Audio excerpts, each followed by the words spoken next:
Chairman, today's hearing will look at the Biden administration's recent action to ensure that exports of liquefied natural gas, or LNG, benefit all Americans. This is a common-sense action. Before we send our energy resources abroad, it is only right that we first confirm doing so is in the American people's best interest, not the interests of our competitors. We should examine the impacts of LNG exports on energy prices, global greenhouse gas emissions, and environmental justice communities. China is also a leading destination for American LNG, and that deserves scrutiny. The President's action is not in China's interest. If you oppose China, you should favor the President's action. Furthermore, the law requires the Department of Energy to determine that LNG exports to non-free trade agreement countries are in the public interest before approving them.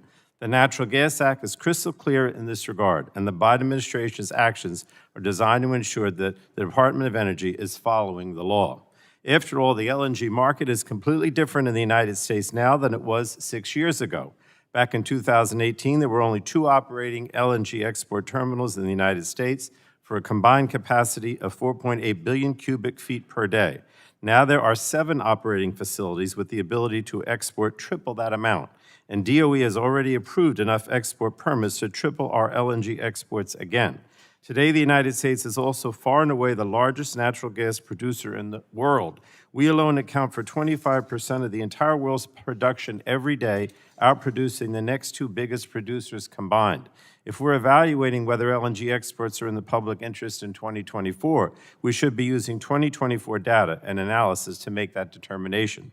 There are a lot of reasons why the law does not allow for unfettered exports of LNG without review.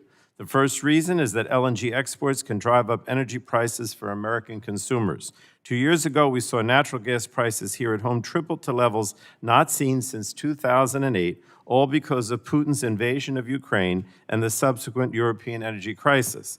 According to one estimate, the price increases due to American LNG exports cost Americans more than $100 billion over 16 months. This alone is a perfect example of why the DOE review is necessary.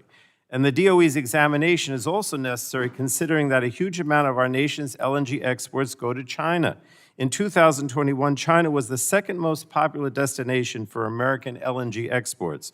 Republicans say they're tough on China, but in their pursuit of unlimited LNG exports, they're not only increasing prices on American consumers, but providing cheap natural gas to fuel China's industrial economy. That is contrary to American interests.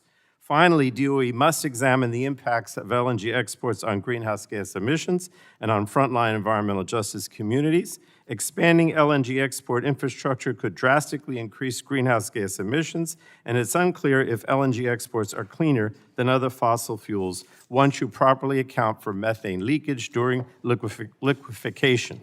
And these are questions that DOE must also answer. Studies also show that communities located near oil and gas facilities face serious adverse negative health impacts, including increased rates of asthma, lung cancer, and premature deaths. We can't ignore these impacts, and DOE must include them in any public interest tests so that we can better protect these communities in the future. Now, we're likely to hear a lot of misinformation from the Republican majority today, so let me set the record straight. This pause will not change the current export flow of LNG to Europe. It will not affect the LNG facilities currently under construction or the facilities that are already approved and have yet to begin construction. If the Department of Energy never approved another permit, our LNG exports could still triple from now until the end of the decade, and that's more than enough to ensure that Europe gets all the gas it needs. It is also ironic that Republicans are voicing concern for Europeans when they have refused to provide support to our Ukrainian allies as they continue to suffer from a barbaric invasion by Putin. Well over a majority of committee Republicans opposed the Ukraine aid package when it came up for a vote. Instead, House Republicans continue to do the bidding of their corporate polluter friends, pushing H.R. 1130, legislation that will remove all public interest determinations from LNG exports. It's just another example of Republicans putting polluters over people. The Biden administration is rightfully taking a different approach, making sure any additional LNG exports benefit the American people. And this action builds on the administration's commitment to lowering energy costs for Americans and protecting them from corporate polluters, the practice of corporate polluters of putting profits over people. So thank you again, Mr. Chairman, and I yield back. Gentleman yields back, and that concludes the member's opening statement.